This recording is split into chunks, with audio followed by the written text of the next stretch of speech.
us today.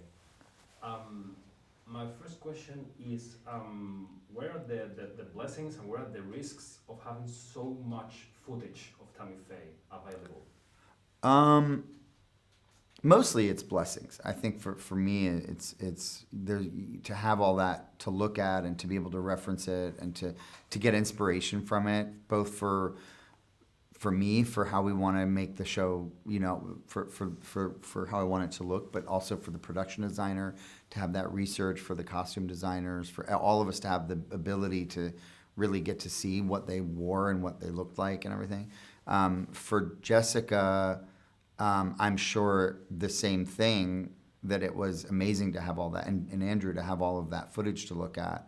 But I'm sure also it was, as Jessica has said, like, you can watch the movie and then you can go home and immediately go on YouTube and look at, that a song that she sang in real life and go see how similar or not similar they are. The Nightline interview with Ted Koppel, that's on YouTube. You can go see it and you can see that they are doing it exactly the way it is that it was in real life. So it's a blessing and a curse. Mm-hmm. Jessica just told us that it's been a long process of preparation for the role.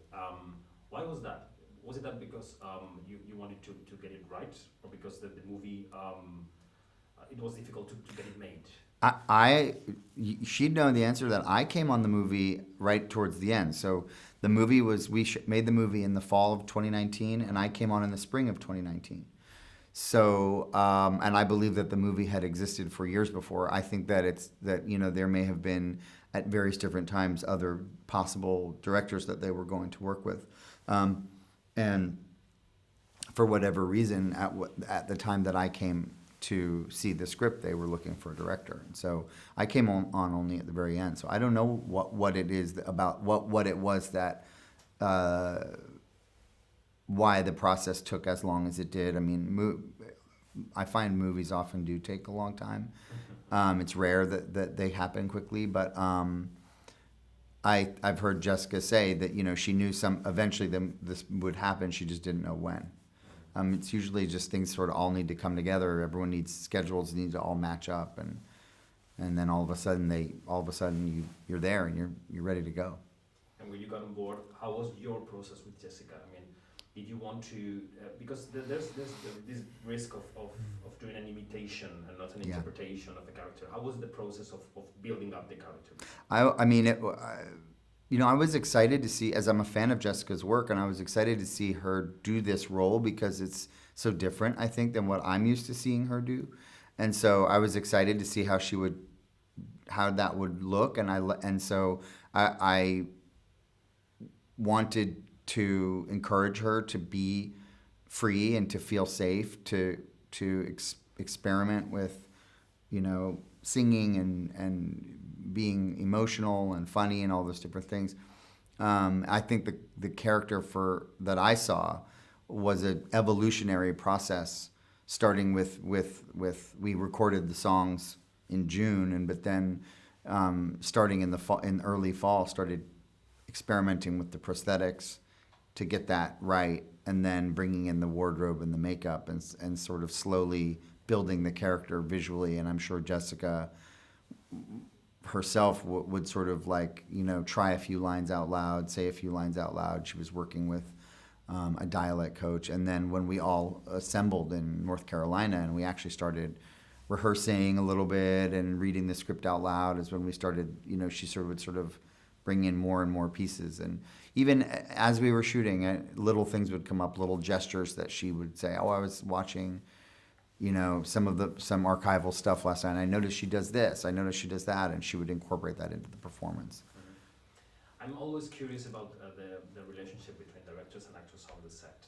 What kind of director would you say you are on the set? Because some directors are behind the monitor and letting the actors be and do, and others give notes to the actors while the camera is shooting. What kind of director do you think you are? It depends on the actor. First of all, every actor is different. So one thing is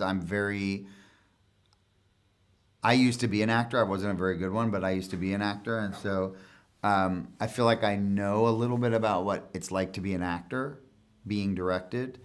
And one thing I know is that every actor is different and likes to be talk to it a different way and has a different process. I mean, working on this movie with 4 unbelievable, accomplished actors like Jessica Chastain, Andrew Garfield, Cherry Jones, and Vincent D'Onofrio. I don't know how well you know Cherry Jones, but she's in America. She's one of the great theater actors and one of our most celebrated theater actresses that we have. And of course, Vincent D'Onofrio is like a legend. So I'm working with 4 completely different styles of actors that all 4 of them have a completely different way of working. So one part of it is to try to understand the actor and how they like to work. But then I think for me, I, at least at this point in my career, feel like, the actor has a performance that they want to give. They come to it just like I have a take on a movie. If I'm directing the movie, I have kind of an idea of what I want it to be.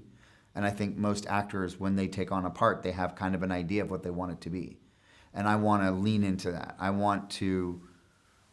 not the person that's like, you're doing it wrong. Like, I want you to do it this way. Like, I want to see what they're giving me and play with that. So I'm very much I'm very open.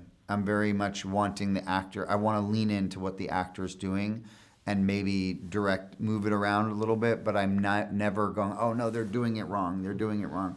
If that's what they're doing, then by design, it's right. Like, if that's what you're doing, it's right because you're cast. You're the actor, so it has to be right.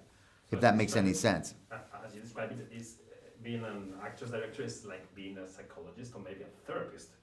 Sometimes, not always. Again, it's always, every actor's different. Some actors just want, tell me where I need to be. Just tell me, do I stand? Do I walk? Do I walk over there? And it's very just mechanical. Some actors need a lot of, discussion, a lot of conversation. That's a more of a therapy type thing. And some actors, they just need a friend. They just want someone to pal around with, The harder part is when they're doing something that clashes with what I want my vision to be, which my vision hopefully is open enough so that won't happen very often. But when I see someone who's doing something that's working against what we're all trying to do, that can be challenging. But you just have to, I don't know, you just have to kind of, because I feel like you don't want to upset. I don't ever want to upset anybody or make them feel self-conscious. So it's an interesting part of the job is how to work with each individual actor and get the best performance from them. And I personally, usually it's case by case. Okay, I think our time is up. Thank you. Thank you very much. Thank you so much.